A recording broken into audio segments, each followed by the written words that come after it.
നമസ്കാരം. Lights camera action എന്ന നമ്മുടെ ചാനലിലേക്ക് ഒരിക്കൽ കൂടി സ്വാഗതം. ഞാൻ നിങ്ങളുടെ ശാന്തിയുള്ള ദിനേശ്. മരണ വാർത്തകൾ എപ്പോഴും എന്നെ അസ്വസ്ഥമാക്കുന്നതാണ്. സ്വന്തം ബന്ധമൊന്നും ആവണ്ട. ചില മരണ വാർത്തകൾ കേട്ടാൽ ഞാൻ വളരെ അന്ന് ഒരു ദിവസം മുഴുവൻ ഞാൻ മൂഡ് ഓഫ് ആവും. എൻ്റെ കയ്യിലിരിപ്പുണ്ട്. ചിലപ്പോൾ സിന്ധു പൊട്ടിത്തെറിക്കും. അപ്പോൾ പറയുന്ന ഒരു സ്ഥിരം വാചകമുണ്ട്, ദൈവമേ എന്നെ അങ്ങ് വിളിച്ചൂടെ. അത് കേൾക്കുമ്പോൾ ഞാൻ പറയാറുള്ളത്, ആരെ വേണോ വിളിച്ചോ, എനിക്ക് ഈ ഭൂമിയിൽ ജീവിച്ച് കൊതി തീർന്നിട്ടില്ല. ഭക്ഷണങ്ങളുടെ രുചി മതിയായിട്ടില്ല. ഷർട്ടുകൾ ഇട്ടിട്ട് എനിക്ക് ആഗ്രഹം തീർന്നിട്ടില്ല. ഞാനിവിടെ തന്നെ കുറേ കാലം കാണും എന്ന് മറുപടി പറയും. എന്നെ പറഞ്ഞു വിട്ടിട്ട് അങ്ങനെ അങ്ങ് സൂഹിക്കണ്ട, ഞാനും പോണില്ല എന്നാവും സിന്ധുവിൻ്റെ മറുപടി. ഇത് സ്ഥിരം പരിപാടിയാണ്. അത് ശരി, അങ്ങനെ സൂഹിക്കണ്ടേ, എന്നെ പറഞ്ഞു വിട്ടിട്ട് ഒറ്റയ്ക്ക് അങ്ങനെ സൂഹിക്കണ്ട, എന്നാൽ ഞാനും പോണില്ല എന്ന് പറയും. അവിടെ ആ ചാപ്റ്റർ അവസാനിക്കും. ഞാൻ പറഞ്ഞിട്ടുണ്ടല്ലോ, എല്ലാ പണികളും കഴിഞ്ഞ് രാത്രി 2-2:15 ഞാൻ കിടക്കാൻ പോകുന്നത്. കിടക്കും മുമ്പ് ഞാൻ കണ്ടിട്ടില്ലാത്ത, അറിഞ്ഞിട്ടില്ലാത്ത ഏതോ ഒരു അദൃശ്യ ശക്തിയോട് ഞാൻ മനസ്സിരുത്തി പ്രാർത്ഥിക്കുന്നത്, മനോഹരമായ ഒരു ദിവസം കൂടി ജീവിതം നീട്ടിത്തന്നതിന് നന്ദി എന്നാണ്. അത്രയും പറഞ്ഞിട്ടേ ഞാൻ കിടക്കൂ. പിന്നെയാണ് തലച്ചോറിൻ്റെ എക്സസൈസിനായി സിന്ധുവിൻ്റെ ഫോണിൽ ഒരു ഗെയിം കളിക്കും. ഞാൻ ഒരു 10-15 മിനിറ്റ് ഗെയിം കളിക്കുമ്പോൾ തലച്ചോറ് തന്നെ സിഗ്നൽ തരും, മതി, ക്ഷീണിച്ചു, ഉറങ്ങാമെന്ന്. ഫോൺ അടച്ചു വച്ച് ഉറങ്ങാൻ കിടന്നാൽ ഫ്രണ്ട്സ് സിനിമയിലെ ലാസർ ഇളയപ്പനെ പോലെ, ജഗതി ചെയ്ത മനോഹരമായൊരു വേഷമാണല്ലോ, ആ ലാസർ ഇളയപ്പനെ പോലെ എല്ലാം മറന്നൊരു ഒറ്റ ഉറക്കമാണ്. സകല കാര്യങ്ങളും അന്നത്തെ എല്ലാ കാര്യങ്ങളും ഞാൻ മറക്കും എന്നുള്ളതാണ്. അതുകൊണ്ടാണ് എനിക്ക് ആരോടും പകയില്ലാത്തത്, ആരോടും ദേഷ്യമില്ലാത്തത്.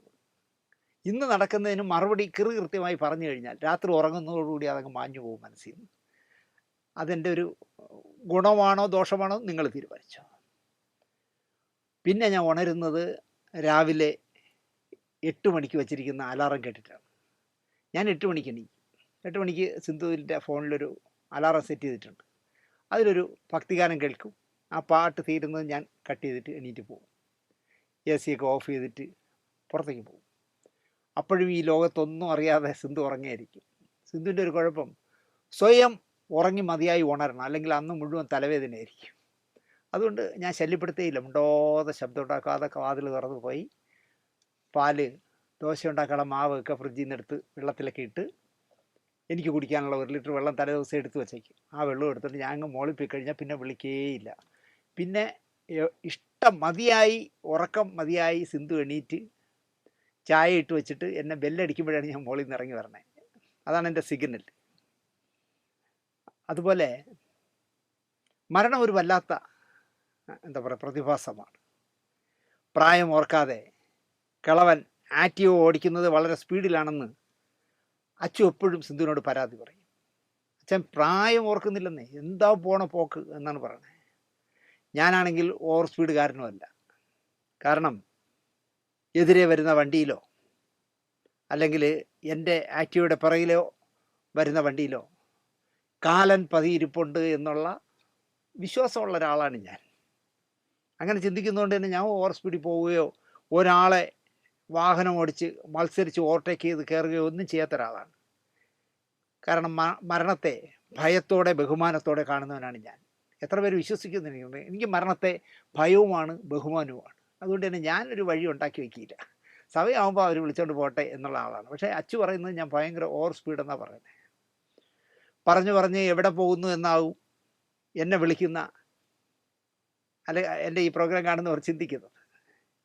എന്നെ വിളിക്കുന്ന അനവധി പേരിൽ ഒരു യുവാവാണ് തിരുവല്ലം മടത്ത് നടയിലുള്ള ഹരികൃഷ്ണൻ. ഹരി തിരുവനന്തപുരത്തെ പ്രശസ്തമായ ഭീമ ജുവലറിൽ ജോലി ചെയ്യുന്ന ഉദ്യോഗസ്ഥനാണ്. നമ്മുടെ പ്രോഗ്രാമുകളുടെ ഒരു സ്ഥിരം പ്രേക്ഷകനാണ്. ഹരിയും അച്ഛനും അമ്മയും മാത്രമാണ് വീട്ടിലുള്ളത്. അനുജത്തി ദർശന ഭർത്താവ് ബിജുവിൻ്റെ വട്ടിയൂർക്കാവിലെ വീട്ടിലാണ് താമസിക്കുന്നത്. ഹരി ലൈറ്റ്സ് ക്യാമറ ആക്ഷൻ കാണുമ്പോൾ ടി വിയിലെ വലിയ സ്ക്രീനിലാണ് കാണുന്നത്. ടി വിയിൽ അമ്മ രമണി കൂടെ കൂടും. ഇടയ്ക്കിടെ ഹരിയോട് അമ്മ പറയും, ശാന്തിപിള്ളയുടെ പുതിയ ഏതെങ്കിലും വന്നിട്ടുണ്ടെങ്കിൽ വയ്ക്കടാന്ന്. ടി വിയിൽ ഹരി വച്ചു കൊടുക്കും. ഹരി ഇടയ്ക്കിടെ എന്നെ വിളിച്ച് സംസാരിക്കും. അപ്പോൾ അമ്മയ്ക്ക് ഫോൺ കൊടുക്കാം എന്ന് പറഞ്ഞാൽ ഒരു ദിവസവും അവർ ഫോൺ വാങ്ങിയിട്ടില്ല. എന്തോ അവർക്ക് എന്നെ ഒരു പേടിയാണ്. ദേഷ്യപ്പെട്ടാലോ, നമ്മൾ ദേഷ്യപ്പെടില്ല എന്ന് നമുക്കല്ലേ അറിയാവൂ. എന്നാൽ എൻ്റെ കടുത്ത ആരാധികയുമാണ്. അസുഖങ്ങളൊന്നും വലുതായിട്ടില്ലാത്ത ഹരിയുടെ അമ്മ ഇക്കഴിഞ്ഞ കേരളപ്പിറവി ദിനത്തിൽ കാർഡിയാക് അറസ്റ്റിൻ്റെ രൂപത്തിൽ കാലം വന്ന് വിളിച്ചോണ്ട് പോയി. 66 വയസ്സേ ആയുള്ളൂ. നല്ല ആരോഗ്യവതിയായിരുന്നു. അടക്കമെല്ലാം കഴിഞ്ഞിട്ട് പിറ്റേന്ന് രാവിലെ ഹരി എന്നെ വിളിച്ച് വിവരം പറഞ്ഞു. ഷൂട്ടിൻ്റെയും വേറെ ചില തിരക്കിൻ്റെയും പിറ്റേന്ന് ചങ്ങനാശ്ശേരിയിലേക്കുള്ള യാത്രയുടെയും ഓട്ടത്തിലായിരുന്നു ഹരി വിളിക്കുമ്പോൾ ഞാൻ. എന്നിട്ട് ഞാൻ ഹരിയുടെ വീട്ടിൽ ഓടിച്ചെന്നു. ഹരിയെയും അച്ഛൻ മനോഹരൻ നായരെയും അനുജത്തി ദർശനയെയും ഭർത്താവ് ബിജുവിനെയും ഒക്കെ കണ്ടു. ഒരുപാട് നേരം സംസാരിച്ചു. 4 പേർക്കും ലൈറ്റ്സ് ക്യാമറ ആക്ഷൻ കാണുന്ന ആസ്വദിക്കുന്ന അമ്മയെപ്പറ്റി മാത്രമേ പറയാനുള്ളൂ. എനിക്കത് കേട്ടോണ്ടിരുന്നപ്പോൾ ഭയങ്കര സങ്കടം തോന്നി, അവരുടെ ഓരോ വാക്കുകൾ. ആ അച്ഛൻ സംസാരിച്ചു എന്നോട്. അദ്ദേഹം പറയുന്നു, അല്പസമയം കിട്ടിയാൽ താങ്കളുടെ ചാനൽ കാണും, താങ്കൾ പറയുന്നതിൽ ശരിയുണ്ട് എന്നാണ് അവർ പറയുന്നത്. ഞാൻ കണ്ടിട്ടില്ലാത്ത അകാലത്തിൽ ഈ ലോകം വിട്ടുപോയ, മനസ്സുകൊണ്ട് ഞാൻ എൻ്റെ ചേച്ചിയായി കരുതുന്ന ഹരികൃഷ്ണൻ്റെ അമ്മയുടെ ആത്മാവിന് നിത്യശാന്തി നേരുന്നു. ഇന്നലെയായിട്ടായിരുന്നു സഞ്ചയനം. അപ്പോഴും ഞാൻ ഇവിടെ ഇല്ല, ചങ്ങനാശ്ശേരിയില്ല. അല്ലെങ്കിൽ ഞാൻ പോയേനെ. ചേട്ടൻ വരുമോ എന്ന് എൻ്റെ ഹരി ചോദിച്ചു. ആ ചേച്ചിയുടെ ആത്മാവിന് ഹൃദയം തൊട്ട് തന്നെ ആത്മാഞ്ജലി നേരുന്നു.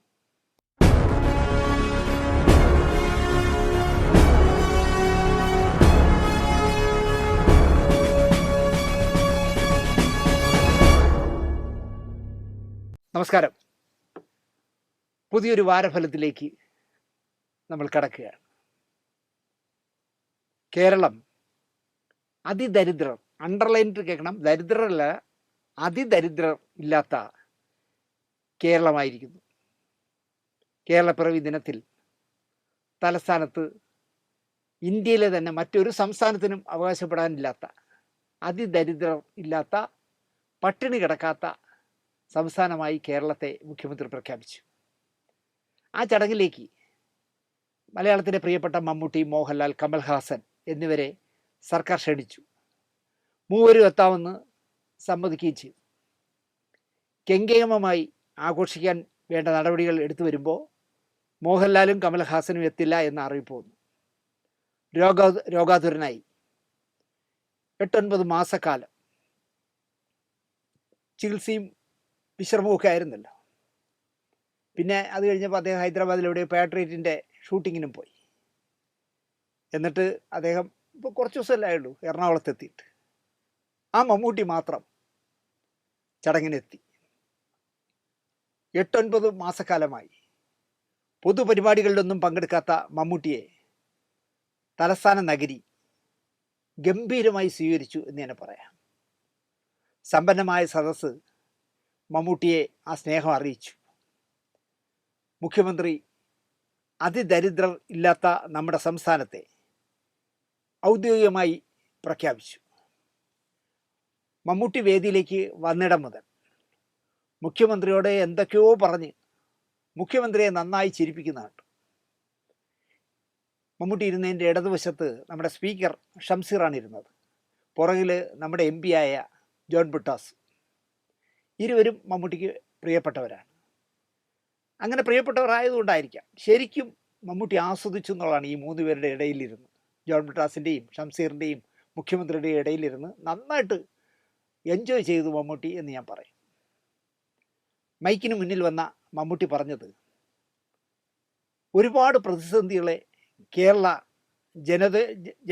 ജനങ്ങളോട് തോൾ ചേർന്ന് നിന്നാണ് നമ്മൾ അതിജീവിച്ചത്. പ്രതിസന്ധികളെയെല്ലാം, വെള്ളപ്പൊക്കം ആയാലും കൊറോണ ആയാലും ഏതായാലും. സ്വാതന്ത്ര്യ അനന്തര കാലത്തേക്കാൾ ദാരിദ്ര്യം ഒരുപാട് കുറഞ്ഞ് ഈ നിലയിൽ എത്തിച്ചത് നമ്മുടെ സാമൂഹിക ബോധമാണെന്നും ലോകത്തെ അതിസമ്പന്ന രാജ്യങ്ങളുടെ 20-1 പോലുമില്ലാത്ത കേരളമാണ് ഇത്ര വലിയ നേട്ടങ്ങൾ സ്വന്തമാക്കിയതെന്നും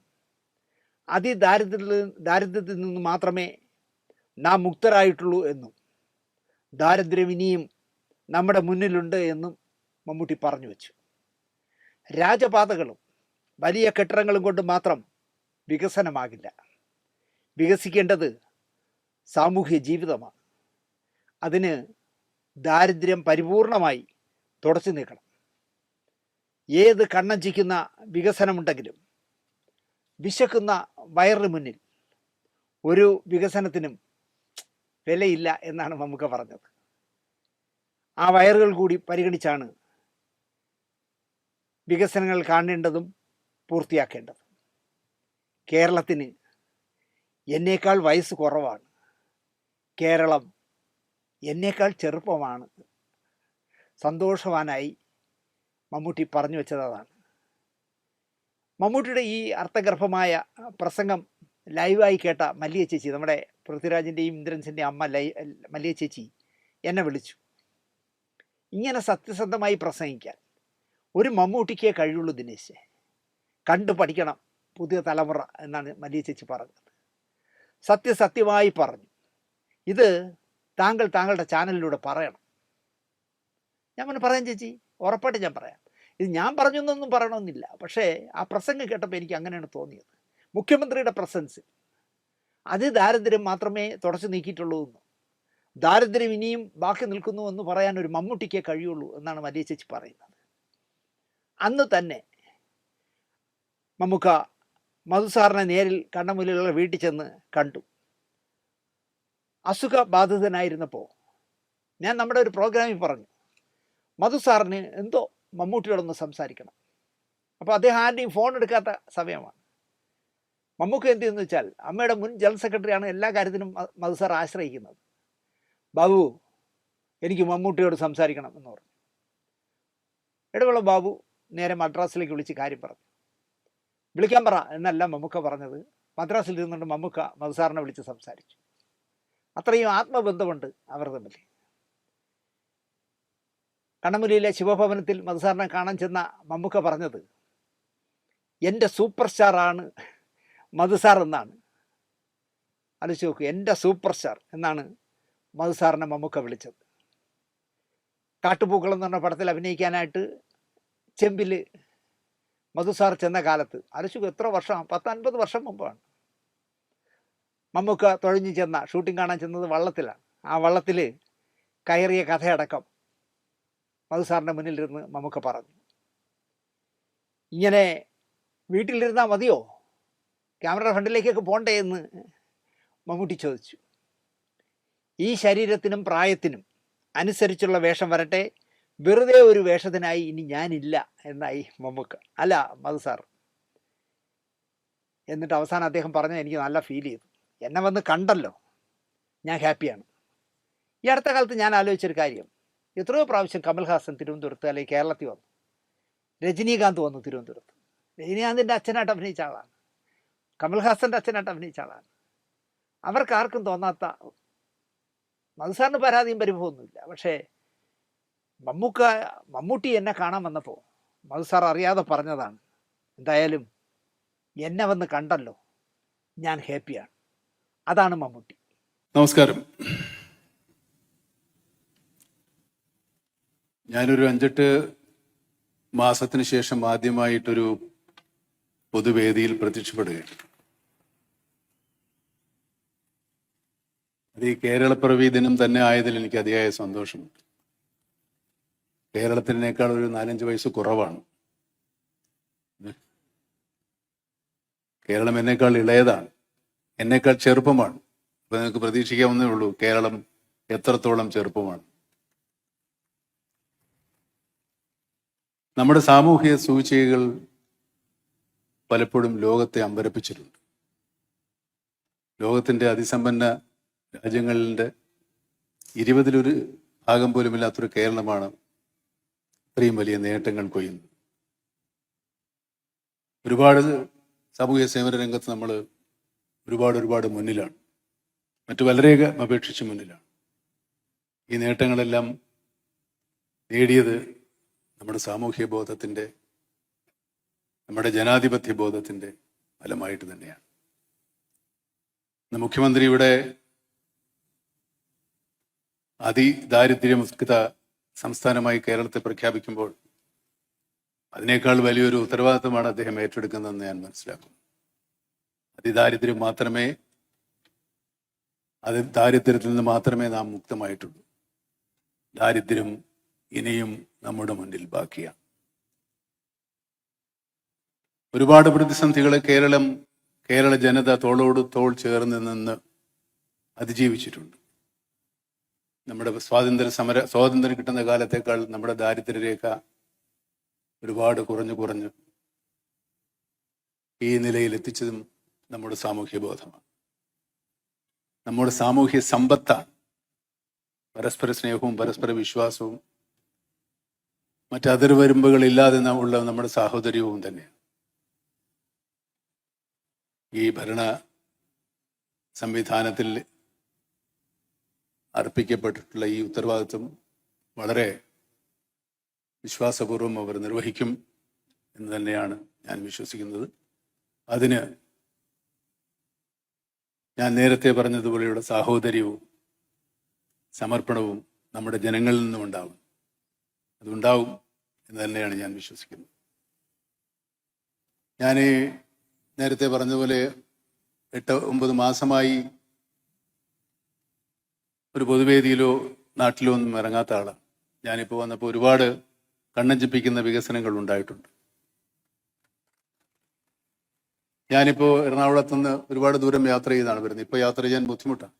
പക്ഷെ ഒരു 6-7 മാസങ്ങൾക്കകം ആ യാത്ര കൂടുതൽ സുഗമമാകും എന്ന് ഞാൻ വിചാരിക്കുന്നു. അത് വികസനം തന്നെയാണ്. പക്ഷേ വികസനമെന്ന് നമ്മൾ പറയുമ്പോൾ വികസനം ആരുടെ വികസനമാണ്? രാജപാതകളും വലിയ കെട്ടിടങ്ങളും നിർമ്മിക്കുന്നത് കൊണ്ട് മാത്രം നാം വികസിക്കപ്പെടുന്നില്ല.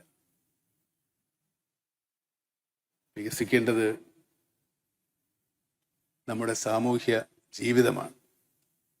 സാമൂഹ്യ ജീവിതം വികസിക്കണമെങ്കിൽ ദാരിദ്ര്യം പരിപൂർണമായും തുടച്ചു മാറ്റപ്പെടണം. ദാരിദ്ര്യം പരിപൂർണമായി തുടച്ചു മാറ്റപ്പെട്ട സ്ഥലങ്ങൾ വളരെ അപൂർവമേ ഉള്ളൂ. എൻ്റെ അറിവിലില്ല. കേരളം പലതിനും മാതൃകയായിട്ടുള്ളതാണ്. കേരള ജനത അതിൻ്റെ എന്നും ആ സംരംഭങ്ങൾക്ക് പിന്നിലുണ്ടായിട്ടുണ്ട്. ഇതുപോലെ ദാരിദ്ര്യം തുടച്ചു മാറ്റാൻ ഞാൻ നേരത്തെ സൂചിപ്പിച്ചതുപോലെ തോളോട് തോൾ ചേർത്ത് സാഹോദര്യത്തോടെ നമുക്ക് ദാരിദ്ര്യത്തെ നേരിടാം, ദാരിദ്ര്യത്തെ അതിജീവിക്കാം. വളരെ രസകരമായ ഒരു കഥയാണ് പറയുന്നത്. അഭിനയിച്ചിരിക്കുന്നത് സിനിമാ നടൻ ഹരിശ്രീ അശോകന്റെ മകനാണ്. അപ്പോൾ ഇപ്പം മിക്ക സിനിമകളും ചെയ്യുന്നുണ്ട്. അതേപോലെ ഒരുപാട് സുരേഷ് ഗോപിയുടെ മകൻ, ഇങ്ങനെ ഒരുപാട് ഈ മലയാളം നമ്മൾ എവിടെ വന്നു കഴിഞ്ഞാലും ആ സിനിമ വന്നു കഴിഞ്ഞാലും സിനിമാ നടന്മാരുടെ മക്കൾക്ക് മാത്രമേ ഏറ്റവും കൂടുതൽ ചാൻസ് ഉള്ളൂ. ഞാൻ ജൂനിയർ ആർട്ടിസ്റ്റായിട്ട് ഞാൻ പോയിട്ടുണ്ട്. ഞാൻ പൃഥ്വിരാജുമായിട്ട് എനിക്ക് വലിയ ഗംഭീരമായിട്ട് പറയേണ്ട കാര്യം, ഞാൻ അഭിനയിച്ചിട്ടുണ്ട്. ക്ലോസ് ഷോട്ട് വരെ എനിക്കുണ്ട്. പക്ഷേ ഞാൻ സ്ക്രീനിൽ വന്നപ്പോൾ ഞാൻ പൃഥ്വിരാജിൻ്റെ ബാക്കിൽ നിൽക്കുന്ന ഒരു ബ്ലറായിട്ട് നിൽക്കുന്നു. സെറ്റിൽ ചെന്ന് കഴിഞ്ഞാൽ നമ്മളൊരു ആഹാരം നിൽക്കണമെങ്കിൽ നമ്മൾ മറ്റേ ആശുപത്രിയിൽ നമ്മൾ മരുന്ന് വാങ്ങാൻ വേണ്ടി ക്യൂ നിൽക്കൂലേ, അതേപോലെ നമ്മൾ നിൽക്കേണ്ട ഗതികരാണ് ആഹാരം. നമുക്കത് ജൂനിയർ ആർട്ടിസ്റ്റ് എന്നുള്ള ഒരു പുല്ല് വിലയില്ല. അല്ലെങ്കിൽ ഈ സിനിമാക്കാർ മനസ്സിലാക്കണം, ഈ ജൂനിയർ ആർട്ടിസ്റ്റ് ഉണ്ടെങ്കിൽ ഈ സിനിമ വിജയിക്കുള്ളൂ എന്നുള്ളൊരു കാര്യം മനസ്സിലാവും. ഒരു ക്രൗഡ് ആണെങ്കിലും നമ്മളെപ്പോലുള്ള പാവപ്പെട്ടവർ ഇപ്പോൾ വെയിലത്ത് നിന്ന് കഴിഞ്ഞ് കഴിഞ്ഞാൽ ആ സിനിമ വിജയിക്കുള്ളൂ. ബാക്കിയുള്ളവന്മാർ സിനിമാ നടന്മാരുടെ മക്കളൊക്കെ സിനിമാ നടന്മാരും എല്ലാവരും കൂടെ എവിടെ പോയിരിക്കും, അവരൊക്കെ കാരവണിലിരിക്കും. ഈ സിനിമാ നടൻ ഹരിശ്രീ അശോകൻ്റെ മകനാണ് അർജുന അശോകനാണ് ഇതിൽ ചെയ്തിരിക്കുന്നത്. പക്ഷേ അർജുന അശോകൻ ഈ ക്യാരക്ടർ, ഈ തലവര എന്നൊരു സിനിമ ചെയ്തതിൽ ഈ അർജുന അശോകൻ്റെ ക്യാരക്ടർ എന്നെപ്പോലെ ജൂനിയർ ആർട്ടിസ്റ്റായിട്ട് പോകുന്ന ഒരു പാവപ്പെട്ട ഏതെങ്കിലും ഒരു പയ്യൻ ആ ഒരു ക്യാരക്ടർ കൊടുത്തിരുന്നെങ്കിൽ ഈ സമൂഹത്തിൽ ആ ഡയറക്ടറിനും പ്രൊഡ്യൂസറിനും എല്ലാവർക്കും ഒരു വൻ പ്രചോദനമായിരുന്നു. മനസ്സിലായില്ലേ? എന്നാലും അവർക്ക് ചാൻസ് കൊടുക്കൂല. അവർ വളർന്നു പോകുമ്പോൾ അവരെ കുടുംബത്തിലുള്ളവരെ അവർ വളർത്തിയെടുക്കാൻ ശ്രമിക്കുകയുള്ളൂ.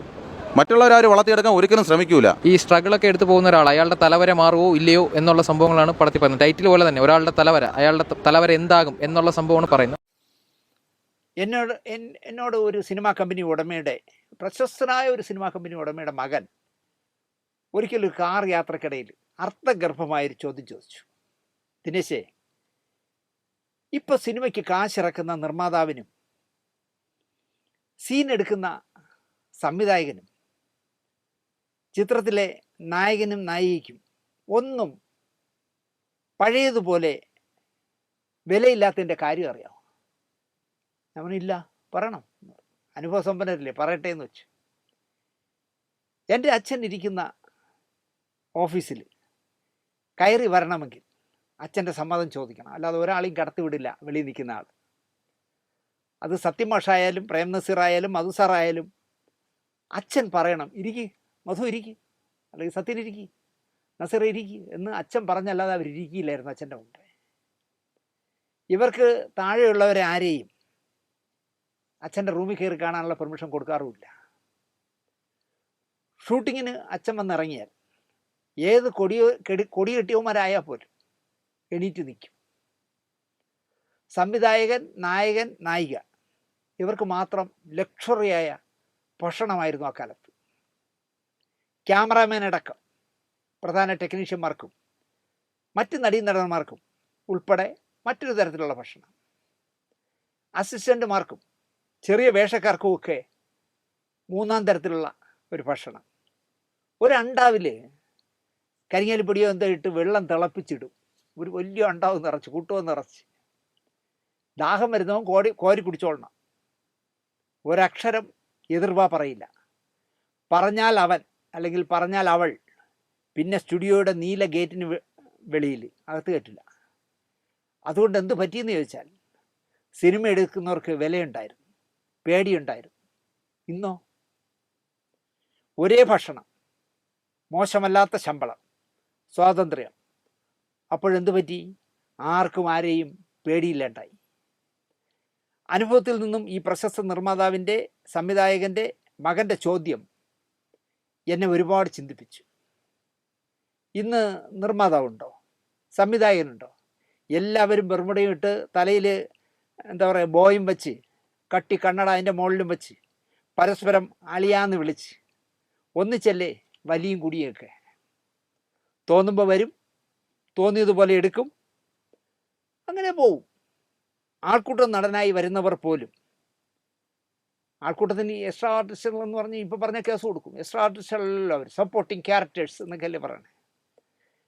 അങ്ങനെ വരുന്നവർ പോലും കസേര വലിച്ചിട്ട് സംവിധായകൻ്റെ മുന്നിൽ കാലിന്മേൽ കാലിട്ടിരിക്കുന്ന കാലമാണ്. ഞാൻ ഒരുപാടിടത്ത് അത് കണ്ടിട്ടുണ്ട്. ഇതൊക്കെ ഇപ്പോൾ എന്നെ ചിന്തിപ്പിച്ചത് ഒരു ജൂനിയർ ആർട്ടിസ്റ്റായിട്ട് വരുന്ന ഒരു എക്സ്ട്രാ നടൻ്റെ രോഷവും വർത്തമാനത്തിലെ ധാർഷ്ട്യവും കേട്ടപ്പോഴാണ്. ഞാൻ കുറേ നേരം ഒരു 5-6 പ്രാവശ്യം റിപ്പീറ്റ് അടിച്ച് കണ്ടു. നമ്മുടെ സിനിമ പോകുന്ന പോക്ക് നോക്കണേ. ഹർഷി അശോകൻ്റെ മകൻ അർജുൻ അശോകൻ നായകനാകുന്ന സിനിമയുടെ സെറ്റിൽ വെച്ചാണ് ഒരു ജൂനിയർ ആർട്ടിസ്റ്റ് രോഷപ്രകടനം നടത്തുന്നത്. യവനിപ്പോൾ ഒരുപാട് സിനിമയുണ്ട്. യവൻ ആരെന്നറിയാം? ഹർഷി അശോകൻ്റെ മകനെ പറയാണ്. യവനിപ്പോൾ ഒരുപാട് സിനിമയുണ്ട്. സുരേഷ് ഗോപിയുടെ മകനടക്കം അല്ലെങ്കിൽ സുരേഷ് ഗോപിയുടെ മക്കളടക്കം ഏത് സെറ്റിൽ ചെന്നാലും, ജൂനിയർ ആർട്ടിസ്റ്റായി ചെന്നാൽ സിനിമാ നടന്മാരെ മക്കളെ കാണാനുള്ളൂ. ഇതാണ് ആ പ്രധാന പരാതി, ആ കക്ഷിയുടെ പരാതി അതാണ്. എവിടെ ചെന്നാലും ശ്രീനിവാസൻ്റെ മക്കൾ, ഹർഷി അശോകൻ്റെ മകൻ, സുരേഷ് ഗോപിയുടെ മക്കൾ, ഇങ്ങനെ മോഹൻലാലിൻ്റെ ഒന്നും അവൻ പറഞ്ഞില്ല, ഇങ്ങനെ എല്ലാ നടന്മാരുടെയും എന്നാണ് അവൻ പറഞ്ഞത്. ഞാൻ പൃഥ്വിരാജിൻ്റെ കൂടെ അഭിനയിച്ചിട്ടുണ്ട്. ഞാനും പൃഥ്വിരാജ് നിൽക്കുന്ന ക്ലോസ് എടുക്കും. തിയേറ്ററിൽ ചെന്ന് വലിയ കാര്യത്തിൽ കാണാതിരിക്കുമ്പോഴുണ്ടല്ലോ എൻ്റെ മുഖം ബ്ലറായി കാണുമെന്ന്. കാരണം ഫോക്കസ് മുഴുവൻ പൃഥ്വിരാജിൻ്റെ മുഖത്തല്ലേ. പുറകെ നിൽക്കുന്നവനെ ക്ലോസപ്പിൽ കാണില്ല എന്ന് ഈ പയ്യൻ അറിയില്ലായിരിക്കാം. സെറ്റിൽ ചെന്നാൽ, ആഹാരത്തിന് ചെന്നാൽ, ആശുപത്രിയിൽ മരുന്ന് വാങ്ങാൻ നിൽക്കുന്ന പോലെ ക്യൂ ആണിപ്പോൾ. അതുപോലെ ആശുപത്രിയിൽ മരുന്നിന് നിൽക്കും പോലെ ക്യൂ ആയി നിൽക്കേണ്ട ഗതികേടിലാണ് നമ്മളെന്നാണ് ഈ ജൂനിയർ ആർട്ടിസ്റ്റായിട്ട് പോകുന്നവൻ പറയുന്നത്. ആൾക്കൂട്ടത്തിൽ അഭിനയിക്കാൻ പോകുന്നവൻ പറയുന്ന രോഷമാണ്. നമ്മൾ ഈ പറയുന്ന ജൂനിയർ ആർട്ടിസ്റ്റ് ആർക്കും പുല്ല് വിലയുമില്ല സെറ്റിൽ. ഈ ജൂനിയർ ആർട്ടിസ്റ്റുകൾ ഉണ്ടെങ്കിലേ സിനിമകൾ വിജയിക്കും. അവൻ ഒരു പുതിയ കണ്ടുപിടുത്തം നടത്തും. ആൾക്കൂട്ടമില്ലെങ്കിൽ സിനിമ വിജയിക്കില്ല എന്നാണ് അവൻ പറയുന്നത്. നമ്മൾ വെയിലത്ത് നിൽക്കുമ്പോൾ സിനിമാ നടന്മാരും അവൻ്റെയൊക്കെ മക്കളും കാരവാനിൽ പോയിരിക്കും. ഇപ്പോഴത്തെ ഈ ഹർഷി അശോകൻ്റെ മകൻ അഭിനയിക്കുന്ന അർജുൻ അശോകൻ അഭിനയിക്കുന്ന തലവര എന്ന് പറഞ്ഞ സിനിമയിൽ ഹർഷി അശോകൻ്റെ മകനെ നായകനാക്കാതെ എന്നെപ്പോലെ ഒരു പയ്യനെ ആ വേഷം കൊടുത്തിരുന്നെങ്കിൽ ഈ സമൂഹത്തിന്, സംവിധായകനും പ്രൊഡ്യൂസർക്കും വൻ പ്രചോദനമായെന്നെ. എനിക്ക് മനസ്സിലാവുള്ളത് എങ്ങനെയെന്ന്. കാശ് മുടക്കുന്നവൻ ഈ പോണ എവനെ പോലുള്ള പിച്ചക്കാരന്മാരെ വെച്ച് സിനിമ എടുക്കുമോ? പക്ഷേ ഞങ്ങൾക്കാരും ചാൻസ് കൊടുക്കില്ല. അവരവരുടെ കുടുംബത്തിലുള്ളവരെ വളർത്തിയെടുക്കാനും ശ്രമിക്കും. ഈ തലവര എന്ന് പറഞ്ഞ സിനിമ നിർമ്മിക്കുന്ന ആളോ, തലവര എന്ന് പറഞ്ഞ പടം സംവിധാനം ചെയ്യുന്ന ആളോ ഹർഷി അശോകൻ്റെ മകൻ അർജുൻ അശോകൻ്റെ ബന്ധുക്കളെ അല്ല. പക്ഷേ അവൻ പറയുന്നത് സിനിമാ നടന്മാരുടെയും നടികളുടെയൊക്കെ മക്കൾക്ക് ഇത് കിട്ടുള്ളൂ എന്നാണ് പറയുന്നത്. അവരുടെ കുടുംബത്തിലുള്ളവരെ വളർത്തിയെടുക്കാനേ ശ്രമിക്കൂ എന്നാണ് ഈ മഹാൻ പറയുന്നത്. മറ്റുള്ളവരെ വളർത്തിയെടുക്കാൻ ശ്രമിക്കില്ല. ഞാൻ ചോദിക്കുന്നത്, ഇപ്പം ബേസിൽ ജോസഫ് നല്ല മാർക്കറ്റ് വാല്യൂ ഉള്ള ചെറുപ്പക്കാരനാണല്ലോ. അയാൾ ആരാ, ഏത് സിനിമ നടനാണ് വളർത്തിയെടുത്തേ അയാളുടെ മോനായിട്ട്? ദത്തെടുത്ത ടൊവിനോ തോമസ്. ആരാ ടൊവിനോ തോമസിൻ്റെ ബന്ധുക്കൾ സിനിമയിലുള്ളത്? എനിക്കറിയില്ല. എന്തൊക്കെയോ വിളിച്ച് പറയുന്നു, തെറി തെറി തെറി. ഇവനെയൊന്നും സെറ്റി കയറ്റരുത് എന്നാണ് ഞാൻ പറയുന്നത്. ഒരാളുടെ തലവര മാറുന്നതാണത്രേ ഈ അർജുൻ അശോകൻ്റെ ചിത്രത്തിൻ്റെ കഥ. തലവര മാറ്റാനായി ജൂനിയർ ആർട്ടിസ്റ്റുകളെ നായകന്മാരാക്കണം എന്നാണ് കക്ഷിയുടെ വാദം. ജൂനിയർ ആർട്ടിസ്റ്റായിരുന്നു ജോജു എന്ന് ഈ വാചകടിക്കുന്നവന് അറിയാമോ എന്ന് എനിക്കറിയില്ല. അയാളൊരു ജൂനിയർ ആർട്ടിസ്റ്റായിരുന്നു. വർഷങ്ങളോളം ചെറിയ വേഷങ്ങളിൽ പോവുകയും അയാളെ എന്തോ ഇഷ്ടപ്പെട്ടിട്ട് മമ്മൂട്ടി വിളിച്ച് 2 ഡയലോഗുള്ള വേഷങ്ങൾ കൊടുക്കാൻ പറയുകയും അങ്ങനെ ഗ്രാജുവലായിട്ട് വന്ന ആളാണ് ജോജു. ഇപ്പോൾ ജോജുവിൻ്റെ തലവര മാറിയില്ലേ?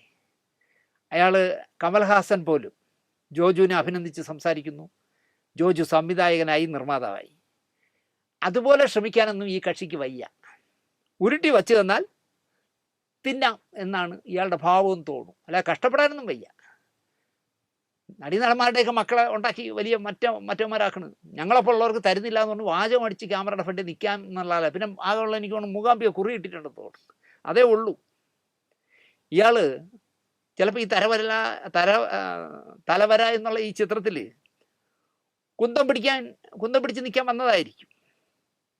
അങ്ങനെ ഷൂട്ടിംഗ് സെറ്റുകളിൽ വന്നിട്ട് എത്ര വിഷലിപ്തമായ പണിയാകും ഇവനൊക്കെ ചെയ്തു വയ്ക്കുന്നതെന്ന് ആലോചിക്കുമ്പോൾ ഞാൻ പറയുന്നു, ഇതുപോലുള്ളവരെ ജൂനിയർ ആർട്ടിസ്റ്റ് സപ്ലൈ ചെയ്യുന്നവരോട് പറയുക, ഇതുപോലുള്ള വിഷവിത്തുകളെ സെറ്റിലേക്ക് കൊണ്ടുവരരുതെന്ന് പറയുക. അത്രയും എനിക്ക് അവൻ്റെ ധാർമ്മിക രോഷമം കണ്ടപ്പോൾ തോന്നി. ഒരു നിലവാരവും ഇല്ലാതെ സംസാരിക്കുന്നത് അവൻ മറ്റവനെന്നൊക്കെ പറഞ്ഞിട്ട്.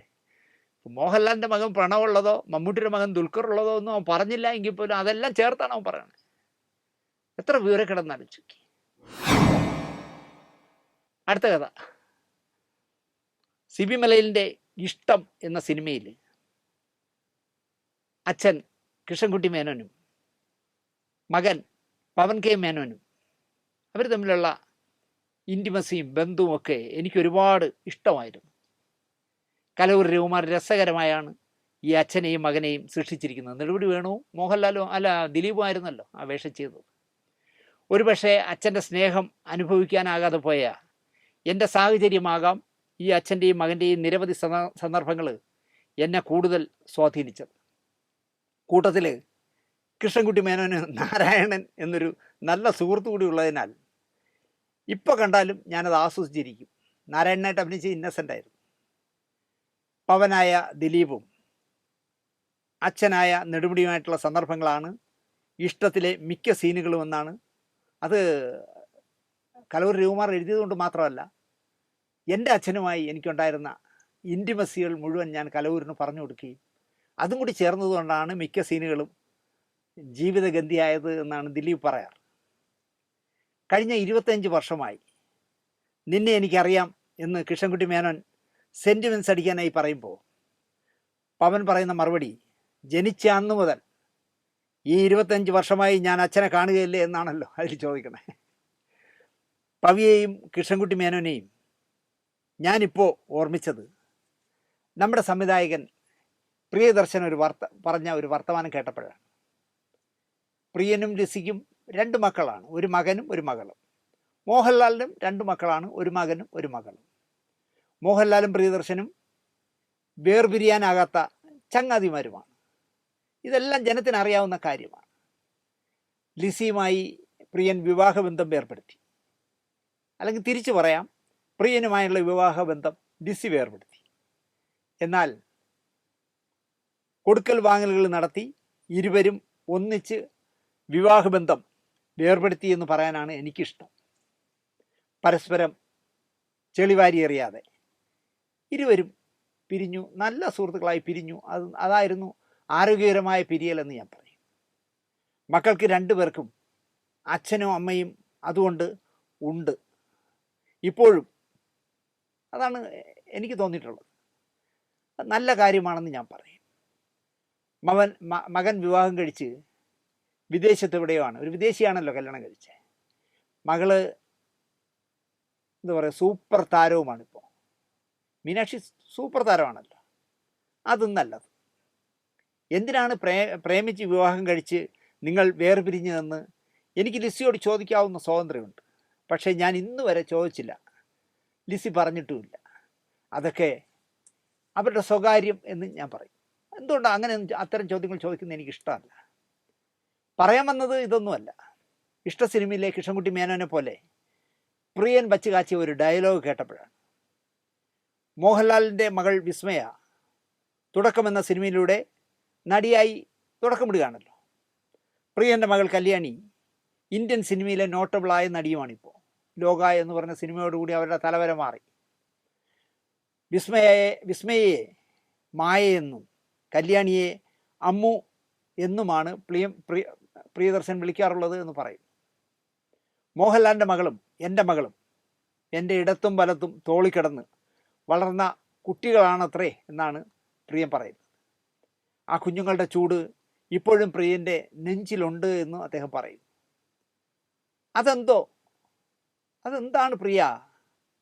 പ്രണവിനെയും സിദ്ധാർത്ഥിനെയും ഇടവും വലവും ഇടാഞ്ഞത് എന്ന് ചോദിക്കണമെന്ന് എനിക്ക് തോന്നി.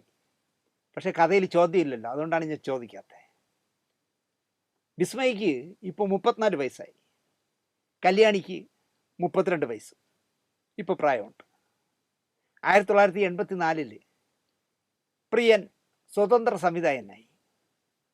പൂച്ചക്കൊരു മൂക്കുത്തി എന്ന് പറഞ്ഞ സിനിമയാണല്ലോ പ്രിയൻ്റെ ആദ്യത്തെ സിനിമ. 84 പ്രിയൻ പിറ്റേ വർഷം, അല്ല, ഈ പൂച്ചക്ക് ഒരു മൂക്കുത്തി എടുത്ത വർഷം 84 തന്നെ 4 സിനിമകൾ പ്രിയൻ എഴുതി സംവിധാനം ചെയ്തു. പിറ്റേ വർഷം 85 7 സിനിമകൾ എഴുതി സംവിധാനം ചെയ്തു.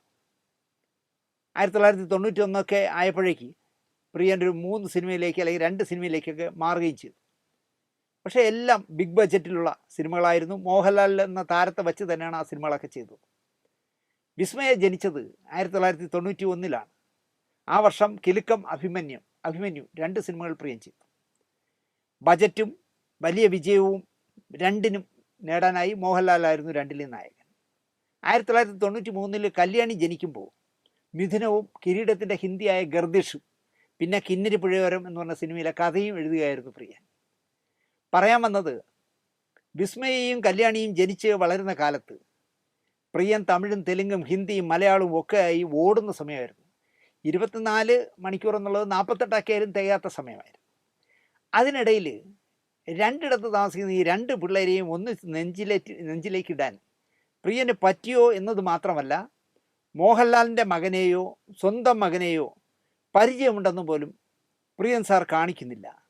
അതെന്താ പ്രിയൻ സാറ് എന്നാണ് എനിക്ക് ചോദിക്കാനുള്ളത്.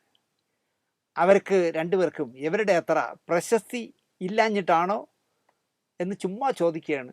ഒരു നിസ്സാരമായ ചോദ്യമാണ്. എന്തോ ആമ്പിള്ളേരെ പറ്റി അദ്ദേഹം ഒന്നും പറയും. ഇതുവരെ നമ്മൾ പറയാത്ത ഒരാളിനെ കുറിച്ചാണ് അടുത്ത് പറയാനുള്ളത്. ലോകത്ത് ഭക്ഷണത്തിന് പകരം അല്ലെങ്കിൽ വിശപ്പിന് പകരം എന്തെങ്കിലും ഗുളികയോ മരുന്നോ കണ്ടുപിടിച്ചാൽ മലയാള സിനിമയിൽ ആദ്യം അത് ആരൊക്കെ വാങ്ങും എന്ന് എന്നോട് ചോദിച്ചാൽ ഞാൻ പറയും എൻ്റെ ഗുരുനാഥനായ സംവിധായകൻ ഹരികുമാറും പിന്നെ കലാസംവിധായകനും സംവിധായകനും പോസ്റ്റർ ഡിസൈനറും ഒക്കെ ആയി മാറിയ അമ്പിളി എന്ന് പറഞ്ഞ സംവിധായകനുമാണ് എന്ന് ഞാൻ പറയും. കാരണം ഭക്ഷണം കഴിക്കാൻ ഇത്രയും പിന്നോക്കം നിൽക്കുന്നവരെ ഞാൻ കണ്ടിട്ടേ ഇല്ല. അപ്പം ഗുളിക ഇറങ്ങിയാൽ വാരി വലിച്ച് തിന്നൊന്നും വേണ്ടല്ലോ, ഈ ഗുളിക തിന്നാൽ മതിയല്ലോ. ജുബ്ബയുടെ പച്ചയിൽ നടക്കുന്ന ആളാണ് അമ്പിളിച്ചേട്ടൻ എന്നാണ് എനിക്ക് തോന്നിയിട്ടുള്ളത്.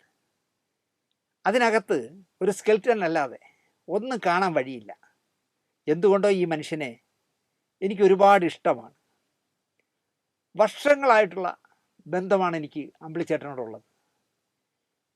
പെരുമ്പടവും ശ്രീധരൻ സാർ പറഞ്ഞും അസോസിയേറ്റ് ഡയറക്ടറായ തൃശ്ശൂർവാസിയായ വാസൻ ചേട്ടൻ പറഞ്ഞും എനിക്ക് അമ്പിളിച്ചേട്ടനെ ഒരുപാട് അറിയാം. അമ്പിളിച്ചേട്ടൻ്റെ ഗാനമേളയും ഹരികുമാറിൻ്റെ എഴുന്നള്ളത്തും ഒരേ സമയത്തായിരുന്നു ചിത്രാഞ്ജലിയിൽ നടന്നത്. രണ്ടും പ്രിയങ്ക ഫിലിംസ് എന്ന് പറഞ്ഞ വിതരണ കമ്പനിയാണ് വിതരണത്തിനെടുത്തത്. രണ്ടും ഒരേ സമയത്തായിരുന്നു. അങ്ങനെയാണ് ഞാൻ കൂടുതൽ അമ്പിളിച്ചേട്ടനായിട്ട് അടുക്കുന്നത്. അവിടെ മുതൽ നല്ല ബന്ധമായി. എല്ലാ ദിവസവും ഗണപതിയുടെ വ്യത്യസ്ത രൂപങ്ങളുള്ള ഗുഡ് മോർണിംഗ് എനിക്കിടും. സിനിമാ സംബന്ധിയായ എന്തും എനിക്ക് അയച്ചു തരും. നാരായണൻകുട്ടി വല്ലത്ത് എന്ന വന്ധ്യവയോധികനായ സംവിധായകൻ്റെ വിവരങ്ങളും ഫോൺ നമ്പരും എനിക്ക് തന്നതും അമ്പിളിച്ചേട്ടനാണ്. 1983 വീണപൂവിലൂടെ കലാസംവിധായകനായിരുന്ന അമ്പിളി സംവിധായകനായി. അഷ്ടപതി, മൗനരാഗം, സ്വന്തം ശാരിക, സി നമ്പർ 7, ഗാനമേള, ഈഗിൾ, സമുദായം, കബനി, ചാമൻ്റെ കബനി എന്നീ ചിത്രങ്ങൾ സംവിധാനം ചെയ്തു. ഇപ്പോൾ സ്വാമിയും വർക്കിയും എന്ന സിനിമ ചിത്രീകരിച്ചുകൊണ്ടിരിക്കുകയാണ് അമ്പിളിച്ചേട്ടൻ. സമുദായം എന്ന് പറഞ്ഞ അമ്പിളിച്ചേട്ടൻ്റെ സിനിമയിലൂടെയാണ് കലാഭവൻ മണി ആദ്യമായി ക്യാമറയ്ക്ക് മുന്നിൽ നിന്നത്. പക്ഷേ അത് ആരും പറയാറില്ല, മണിയും പറഞ്ഞിരുന്നില്ല. പകരം മറ്റ് പലരുടെയും പേരുകളാണല്ലോ മണി പറഞ്ഞിട്ടുള്ളത്. പക്ഷേ ഈ പറഞ്ഞ സമുദായം എന്ന് പറഞ്ഞ സിനിമയിലാണ് ആദ്യമായിട്ട് അഭിനയിച്ചത്. ഇപ്പോൾ ഞാനിതൊക്കെ പറയാൻ കാര്യം, സ്വാമിയും വർക്കിയും എന്ന് പറഞ്ഞ സിനിമയുടെ കലാസംവിധായിക ആദ്യമായിട്ടൊരു പെൺകുട്ടി കലാസംവിധായികയാവുകയാണ്. സന്ധ്യ പല്ലവി എന്നാണ് അവരുടെ പേര്. അവരാണ് ഈ പറയുന്ന സിനിമയിലെ, പുതിയ സിനിമയിലെ സ്വാമിയും വർക്കിയിലെ കലാസംവിധായിക. ഒരുപാട് സെറ്റുകളും ഒരുപാട് കട്ടൗട്ടുകളും ഒക്കെ ചെയ്തിട്ടുണ്ട് ഈ സന്ധ്യ എഴുതി വെച്ച ഒരു തിരക്കഥ സിനിമയാക്കാൻ സംവിധായകൻ സിദ്ദിഖ് കൈ കൊടുത്തതാണ്. അദ്ദേഹം അതിനു മുമ്പ് പോയില്ലേ. അമ്പിളിച്ചേട്ടൻ നല്ല സിനിമകളുടെ പക്ഷത്ത് നിൽക്കുന്നയാളാണ്. 10 സിനിമകളിലും താരങ്ങൾ ഉണ്ടായിരുന്നേയില്ല. ഇപ്പോൾ 11ാമത്തെ ചിത്രത്തിലും ഒരു താരവുമില്ല. പക്ഷേ ഭരത് ഗോപിയും നെടുമുടി വേണുമൊക്കെ വേണുനാഗവള്ളിയൊക്കെ അഭിനയിച്ചിട്ടുണ്ട് അമ്പിളിയുടെ പടങ്ങളിൽ. പക്ഷേ സൂപ്പർ താരങ്ങൾ ആരും അദ്ദേഹത്തിൻ്റെ പടത്തിൽ അഭിനയിച്ചിട്ടില്ല. 11ാമത് ചെയ്യുന്ന സിനിമയിലും താരങ്ങളൊന്നുമില്ല. ഒരു കഥ കൂടി പറഞ്ഞ് അവസാനിപ്പിക്കാം. ഇതും മമ്മൂക്കയുമായി ബന്ധപ്പെട്ടതാണ്. വിവരം തൊട്ട് തെറിക്കാത്തവർ സിനിമയിൽ ഒരുപാട് പേരുണ്ട്. പത്രം വായിക്കില്ല, വാർത്ത കാണില്ല, പുസ്തക വായന ഇല്ലേ ഇല്ല. അങ്ങനെയുള്ള പണ്ഡിതന്മാരുള്ള കേന്ദ്രമാണ് സിനിമ. വിവരമുള്ളവരോട് കൂട്ടുകൂടുക പോലും ഇല്ല. തെക്കുറിശി മുതൽ ശ്രീരാമനും നരേന്ദ്രപ്രസാദും മുരളിയും ജഗതിയും പോലെ പൊതുവിജ്ഞാനം ധാരാളമുള്ളവർ ഉള്ള രംഗമായിട്ടും ഒരിക്കൽ പോലും അവരുമായിട്ട് ചങ്ങാത്തം കൂടാത്ത ഒരുപാട് പേരുണ്ട്. ഇവരുമായിട്ട് ചങ്ങാത്തം ഉണ്ടായിരുന്നാലും മതിയായിരുന്നു, കുറച്ച് വിവരം കിട്ടിയെന്നെ. ഇപ്പോൾ ശ്രീരാമനോടൊക്കെ നമ്മളിരുന്ന് സംസാരിച്ചാൽ, അമ്പിളിച്ചേട്ടനോടിരുന്ന് സംസാരിച്ചാൽ, പ്രസാദ് സാറിനോടിരുന്ന് സംസാരിച്ചാൽ, തെക്കുറിശി മാമനോട് സംസാരിച്ചാൽ നമുക്ക് അറിയാതെ മുല്ലപ്പൂമ്പൊടി ഏറ്റുകിടക്കും കല്ലിനുണ്ടാം സൗരഭ്യം എന്ന് പറഞ്ഞ പോലെ ഒരുപാട് കാര്യങ്ങൾ നമുക്ക് പഠിക്കാൻ പറ്റും. പക്ഷേ അവരോടും ഈ വിവരദോഷികൾ കൂട്ടുകൂടില്ല. 10ാം തരം പഠിക്കാനാവാതെ പോയ ജീവിത പശ്ചാത്തലമുള്ള ഇന്ദ്രൻസും ഇന്നസെൻ്റിനെയും പോലെ ജീവിതാവസ്ഥയിൽ നിന്നും ഊർജം ഉൾക്കൊണ്ട് തലച്ചോർ വികസിപ്പിച്ചെടുത്തവരും ധാരാളമില്ലെങ്കിലും ഇവിടെ ഉണ്ടായിരുന്നു ചിലർ എന്ന് പറയാം. ഇന്ദ്രൻസിനൊക്കെ ഉള്ളൊരു പൊതു ജനറൽ നോളജ് എന്ന് പറയുന്നത്, അല്ലെങ്കിൽ ഇന്നസെൻ്റ് എങ്ങനെ അമ്മയെ കൊണ്ട് കിടന്നേ, അത്രയും തഞ്ചമുള്ള വിവരമുള്ള ആളായിരുന്നു. ഇപ്പോഴത്തെ തലമുറയോട് കേന്ദ്ര സിനിമാ മന്ത്രി ആര് എന്നത് പോട്ടെ, കേരളത്തിലെ സാംസ്കാരിക മന്ത്രി ആര് എന്ന് ചോദിച്ചാൽ ശരിയായ ഉത്തരം പറയാൻ അറിയാത്ത എത്രയോ ലക്ഷപ്രഭുക്കൾ നമ്മുടെ സിനിമയിലുണ്ട്. KPS ലളിത ഏത് നാടക ട്രൂപ്പിലാണ് പ്രവർത്തിച്ചിരുന്നത് എന്ന് ചോദിച്ചാൽ അവർ സിനിമാ നടിയല്ലേ എന്ന് ഉത്തരം പറയുന്ന ബുദ്ധിജീവികളുള്ള ഫീൽഡാണ് സിനിമ. അങ്ങനെ പറഞ്ഞ ഒരു സിനിമാക്കാരനെ എനിക്കറിയാം. അവർ സിനിമ നടിയല്ലേ എന്ന് കേട്ടിട്ടുണ്ട്. KPSC ഇതാ ഏത് നാടോട്ടുപ്പിലാന്ന് ചോദിച്ചിട്ട് പോലും മനസ്സിലാവുന്നില്ല എന്നുള്ളതാണ്. എന്നാൽ നടക്കുന്നത് കണ്ടാൽ സിനിമ കണ്ടുപിടിച്ചവനാണെന്ന് നമുക്ക് തോന്നും. തലമുടി വികൃതമായി വളർത്തി, കഴുത്തിലും കൈകളിലും സ്റ്റീലിലെ തുടലുകളും പൂണൂലും വലിയ കാപ്പുകളും മോതിരങ്ങളും ഒക്കെ ഇട്ട്, പിന്നെ പ്ലാസ്റ്റിക്കിലുള്ള എന്തൊക്കെയോ കുന്ത്രാണ്ടങ്ങളൊക്കെ വാരി വലിച്ചിട്ട്, കുറേ പല വർണ്ണങ്ങളിലുള്ള മോതിരങ്ങളും തലയിലൊരു കണ്ണടയും വെച്ച് നടക്കുന്നത് കണ്ടാൽ ഇത് ഒരു ഒന്നൊന്നര സിനിമാക്കാരനാണെന്ന് തോന്നും. പക്ഷെ വാ തുറന്നാൽ വിവരക്കേടല്ലാതെ പറയില്ല.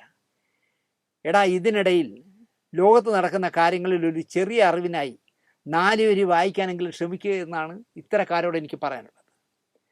അതിന് വയ്യായെങ്കിൽ ഫേസ്ബുക്ക് യൂണിവേഴ്സിറ്റിയിൽ മണ്ടന്മാർ എന്താ പറയുക പോസ്റ്റ് ചെയ്യുന്നത് വായിക്കാനും, കോലും പിടിച്ചു വരുന്നവരോട് വിഡ്ഢിത്തരങ്ങൾ പറഞ്ഞു നടക്കാനും, സ്വയം അപഹാസ്യനാകാനും, എന്തിനാ മറ്റുള്ളവരെ കൊണ്ട് പൊട്ടൻ എന്ന് വിളിപ്പിക്കാനും പോകാതിരിക്കുന്നതാണ് ഭംഗിയെന്ന് ഞാൻ പറയും. അപാര തൊലിക്കെട്ടി വേണം ഇങ്ങനെ നടക്കാൻ. ഈ ജനസിൽപ്പെടുത്താവുന്ന ഒരുത്തനായി പരിഹാസ്യനായ ഒരാളെ പറയാമോ എന്ന് ചോദിച്ചാൽ, പെട്ടെന്ന് പറയാമോ എന്ന് ചോദിച്ചാൽ, പഴയകാല TV അവതാരകനും പിന്നെ ഏതിലൊക്കെയോ മോന്ത കാണിച്ച ഫിറോസ് ഖാൻ എന്ന് പറഞ്ഞൊരു നടനുണ്ട്. ഫിറോസ് ഖാൻ അയാൾ ഇത്തരം ഒരു ജൻസിപ്പെട്ടവനാണെന്ന് ഞാൻ പറയും. നമസ്കാരം. Kerala state film award best actor goes to Mammootty. നല്ല ആക്ടറാണ്. മുരളി, ജഗദീഷ് ശ്രീകുമാർ, നെടുമുടി വേണു, തിലകൻ ഇവരെ പോലെയൊക്കെ തന്നെ നല്ലൊരു ആക്ടറാണ് മമ്മൂക്കയും. ഇപ്പം കൊടുത്തിരിക്കുന്ന ബ്രഹ്മയുഗം എന്ന ഒരു മൂവിയുടെ ആക്ടിങ്ങിലാണ്. അപ്പോൾ എനിക്ക് പറയാനുള്ളത്, ഇതിലും ഗംഭീരമായി ഒരു സിനിമയിൽ ആക്ട് ചെയ്ത ഒരാളുണ്ട്. അദ്ദേഹം ഒരു പൊളിറ്റിക്സ് ചങ്കൂറ്റത്തോടെ പറഞ്ഞു എന്നതിൻ്റെ പേരിൽ അദ്ദേഹത്തിന് നാഷണൽ അവാർഡ് പോയി, സ്റ്റേറ്റ് അവാർഡും പോയി. മറ്റാരുമല്ല, നമ്മുടെ സ്വന്തം പൃഥ്വിരാജിൻ്റെ ആടുജീവിതം എന്ന സിനിമയിലെ അഭിനയം ലിറ്ററലി അവാർഡിന് അർഹൻ ആവേണ്ടുള്ളതല്ലേ? അവാർഡ് അർഹിക്കേണ്ട ഒരു പെർഫോമൻസ് തന്നെയായിരുന്നു അത്. സോ അദ്ദേഹം ചങ്കൂറ്റത്തോടെ ചില സത്യങ്ങൾ തുറന്നു പറഞ്ഞു എന്നുള്ളതിൻ്റെ പേരിൽ ഹൈറാർക്കിയും മൊണാർക്കിയും വിധി പറയുന്ന ഈ സമൂഹത്തിൽ ഒരിക്കലും, അല്ലെങ്കിൽ ജൂറിയാവുന്ന ഈ കാലഘട്ടത്തിൽ ഒരിക്കലും അദ്ദേഹത്തിന് അവാർഡ് കിട്ടില്ലെന്നുള്ളത് നമുക്കറിയാം. അപ്പോഴെനിക്ക് പറയാനുള്ളതെന്ന് പറയുന്നത്, കലാസ്നേഹികളായ കുറേ പേരുണ്ട്. കലയെ ആത്മാർത്ഥമായിട്ട് സ്നേഹിക്കുകയും ഇഷ്ടപ്പെടുകയൊക്കെ ചെയ്യുന്ന കുറച്ച് പേരുണ്ട്. ബുദ്ധിയുള്ള കുറച്ച് പ്രേക്ഷകർ. അവരുടെ മനസ്സിലെന്നും അദ്ദേഹത്തിന് ആ ഒരു സ്ഥാനം തന്നെ ഉണ്ടാകും.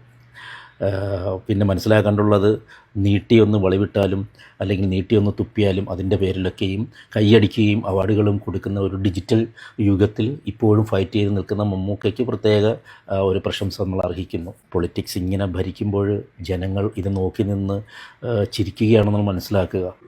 അത് മനസ്സിലാക്കിക്കൊണ്ട് ഒരിക്കൽ കൂടി നമ്മുടെ പൃഥ്വിരാജിന് ഒരു നല്ല ഞങ്ങളൊക്കെ അറിഞ്ഞിട്ട് 1 മണിക്കൂറായി. എന്താണ് വേറെ ആർക്കും കൊടുക്കാൻ? ഇപ്രാവശ്യം ഒന്നും തമാശയില്ല. മമ്മൂട്ടിക്ക് എത്രയോ വലിയ അംഗീകാരങ്ങൾക്ക് എത്രയോ കാലങ്ങളായിട്ടുള്ള അർഹരാണ്. മമ്മൂട്ടിയെ പറ്റിയൊക്കെ ഞാനൊക്കെ പറയാനാണെങ്കിൽ ഒരുപാട് അതൊരു ഫംഗ്ഷൻ സ്ഥലത്ത് ഞാൻ പറയാം, എന്നാലും വിശദമായിട്ട് പറയാം.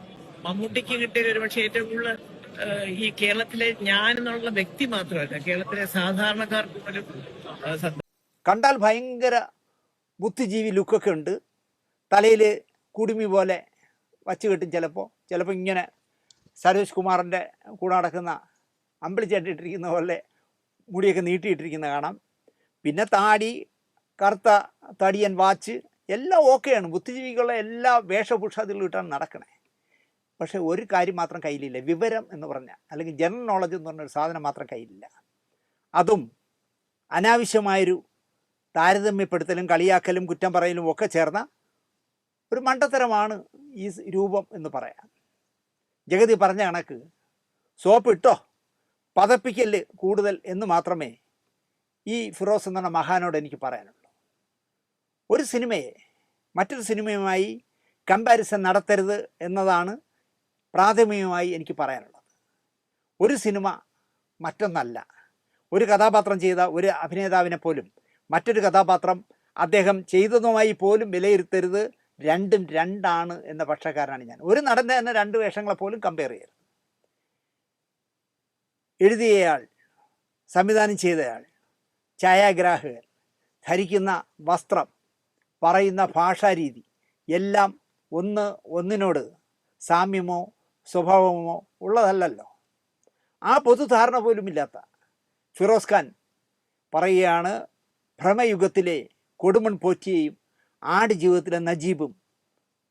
അപ്പോൾ ഒരിക്കലും ഈ രണ്ട് കഥാപാത്രങ്ങൾ നമ്മൾ കമ്പയർ ചെയ്യാൻ പാടില്ല. കാരണം രണ്ടും വ്യത്യസ്ത ജീവിതം നയിച്ചവരാണ്, രണ്ട് ജീവിത പശ്ചാത്തലമുള്ളവരാണ്, രണ്ട് സമുദായക്കാരാണ്. അവരുടെ വേഷഭൂഷാദികൾ, സംസാര ഭാഷ, ജീവിതം എല്ലാം വ്യത്യസ്തമാണ്. ഇപ്പോൾ കൊടുമൺ പോറ്റി ഒരു ബ്രാഹ്മണ സമുദായത്തിൽ പറഞ്ഞ കഥാപാത്രമാണ്, നജീബ് ഒരു മുസ്ലിം കഥാപാത്രമാണ്. ആ വ്യത്യാസങ്ങൾ നമ്മൾ കാണണം വിലയിരുത്താൻ പോകുമ്പോൾ. അവരെ തമ്മിലോ ആ കഥാപാത്രങ്ങൾ ചെയ്തു വിജയിപ്പിച്ച മമ്മൂട്ടിയെയോ പൃഥ്വിരാജിനെയോ തുലാസിൽ വെച്ച് തൂക്കുന്ന രീതി പോലും മണ്ടത്തരമാണ് എന്ന് ഞാൻ പറയും. ഈ ഫിറോസ് ഖാൻ എന്തിനാണ് ഇത്തരം വിലയിരുത്തലിന് പോയതെന്ന് അയാൾക്ക് പോലും നല്ല പിടിയുണ്ടാകാൻ സാധ്യത ഒട്ടുമില്ല. മമ്മൂട്ടി നല്ല നടനാണത്രേ. പിന്നെ ഈ ഫിറോസ് എന്ന് പറഞ്ഞതിൻ്റെ സർട്ടിഫിക്കറ്റ് അല്ലേ മമ്മൂട്ടിക്ക് വേണ്ടത്? മമ്മൂട്ടി നല്ല നടനാണത്രേ. ഇയാളുടെ സർട്ടിഫിക്കറ്റ് ഇല്ലാത്തതിൻ്റെ ഒരു കുറവ് ഉണ്ടായിരുന്നു മമ്മൂട്ടിക്ക്. ഇനിയിപ്പോൾ മമ്മൂട്ടിക്ക് അഭിമാനത്തോടെ പറയാം, ഫിറോസ് ഖാൻ വരെ ഞാനൊരു നല്ല നടനാണെന്ന് നിശ്ചയിച്ചല്ലോ എന്ന് ഇനി മമ്മൂട്ടിക്ക് പറഞ്ഞുകൊണ്ട് നടക്കാം, അഭിമാനിക്കാം. കക്ഷി പറയുന്നത് ഭ്രമയുഗത്തിലെ കൊടുമൺ പോറ്റിയേക്കാൾ മികച്ച പ്രകടനമായിരുന്നു അത്രേ ആടുജീവിതത്തിലെ നജീബായുള്ള പൃഥ്വിരാജിൻ്റെ പ്രകടനം. എന്നാൽ ചില പൊളിറ്റിക്സിനെ തുടർന്ന് പ്രാദേശിക അവാർഡും ദേശീയ അവാർഡും പൃഥ്വിരാജിന് നഷ്ടമായത്രേ എന്നാണ് ഈ ഫിറോസ് ഖാൻ പറയുന്നത്. പൊട്ടൻ എന്നല്ലാതെ ഇയാളെ എന്ത് വിളിക്കാൻ പറ്റുമെന്ന്, ഈ ഐറ്റംസിനെ എന്ത് വിളിക്കണമെന്ന് നിങ്ങൾ ആലോചിച്ചോ? 2023 മികച്ച നടനുള്ള സംസ്ഥാന പുരസ്കാരം പൃഥ്വിരാജ് നേടിയിരുന്നു എന്നോ 2024 മികച്ച നടനായാണ് ഭ്രമയുഗത്തിലൂടെ മമ്മൂട്ടി നേടിയതെന്നോ പോലും അറിയാത്ത മഹാപണ്ഡിതനാണ് ഇങ്ങനെ ഒരു വാചകം വെച്ച് താങ്ങിയത്. ദേശീയ അവാർഡും പോയി, സംസ്ഥാന അവാർഡും പോയി, പൃഥ്വിരാജിനെ തഴഞ്ഞു കളഞ്ഞു. പകരം മമ്മൂട്ടിക്ക് കൊടുമൺ പോറ്റിയുടെ വേഷത്തിന് അവാർഡ് കൊടുത്തു കളഞ്ഞു. മമ്മൂട്ടി ചെയ്ത കൊടുമൺ പോറ്റിയേക്കാൾ ഭയങ്കരമായിട്ടല്ലേ രാജു അഭിനയിച്ചിരിക്കുന്നത് ആടുജീവിതത്തിൽ എന്നാണ് ഇയാൾ ചോദിക്കുന്നത്. തീർന്നില്ല, ഇയാൾ പിന്നെയും പറയാണ്, മുരളി, നെടുമുടി വേണു, തിലകൻ, ജഗതി എന്നിവരെ പോലെ നല്ല നടനാണ് മമ്മൂട്ടി എന്ന് സർട്ടിഫിക്കറ്റ് ചെയ്യുന്നുണ്ട് പുള്ളി. അത് പറഞ്ഞതുകൊണ്ട് മാത്രം ഇനി നമ്മളത് ഫിക്സ് ചെയ്യണം. സത്യനും കൊട്ടാരക്കരയും ഭരത് ഗോപിയും മോഹൻലാലും ഒന്നും ഈ പറഞ്ഞവരുടെ 7 അയലത്ത് വരില്ല എന്നായിരിക്കും ഈ മഹാൻ ആലോചിച്ച് വെച്ചേക്കണേ. അല്ലെങ്കിൽ നിങ്ങൾ ആലോചിക്കുക, മുരളി, നെടുമുടി വേണു, തിലകൻ, ജഗതി ആ ലെവലിൽ വരുമെന്ന് മമ്മൂട്ടി. അപ്പോൾ ഇവരോ, ഈ സത്യമാഷും കൊട്ടാരക്കര ശ്രീധരൻ നായരും ഭരത് ഗോപിയും മോഹൻലാലും ഒന്നും ഇതിൻ്റെ 7 അയലത്ത് വരില്ലാത്തതുകൊണ്ടായിരിക്കുമല്ലോ ഇയാൾ ആ ലിസ്റ്റിൽ നിന്ന് അങ്ങ് വെട്ടിക്കളഞ്ഞ്. ഭയങ്കരം തന്നെ ഈ പണ്ഡിതൻ്റെ നിരീക്ഷണം എന്ന് മാത്രമേ ഞാൻ പറയുന്നുള്ളൂ. നമിക്കണം മലയാളി ഫിറോസ് ഖാനോട് എന്ന് പറഞ്ഞുകൊണ്ട് ഇതിലപ്പുറം പറയാനില്ല. എന്തൊരു വങ്കത്തര വിളിച്ച് പറഞ്ഞു നോക്കി. നിൽക്കുന്ന രൂപവും പറയുന്ന വർത്തമാനവും ഒക്കെ കേട്ടാൽ മലയാളം കണ്ട ഏറ്റവും വലിയ നിരീക്ഷകൻ, ഇപ്പം നിരീക്ഷകന്മാരുടെ കാലമാണല്ലോ, അല്ലെങ്കിൽ നിരൂപകൻ ആണ് ഈ കക്ഷി എന്ന് തോന്നും. പക്ഷെ വായിൽ നിന്ന് വരുന്ന മുഴുവൻ മണ്ടത്തരവുമാണ്. 2 വർഷം 2 പേര് അവാർഡ് വാങ്ങിച്ച, അത് പൃഥ്വിരാജ് മികച്ച നടനുള്ള അവാർഡ് വാങ്ങിച്ചതുപോലും ഈ കക്ഷി അറിഞ്ഞിട്ടില്ല.